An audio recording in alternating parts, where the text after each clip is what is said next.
Frame రావడానికి చాలా కష్టపడ్డాం సార్. ఆ బ్యాక్గ్రౌండ్ కానీ ఆ సెట్టింగ్ కానీ చాలా కష్టపడ్డాం సార్.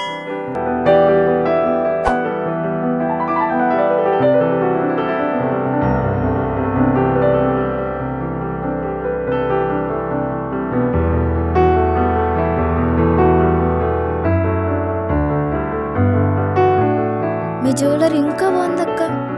నీ జ్యువెలరీ కూడా బాగుందే. బాగా మంచి సెట్ వేసుకున్నావు. చాలా బాగున్నావే.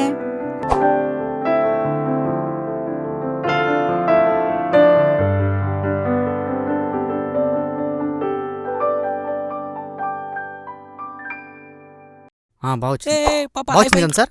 బాగా వచ్చింది కదా?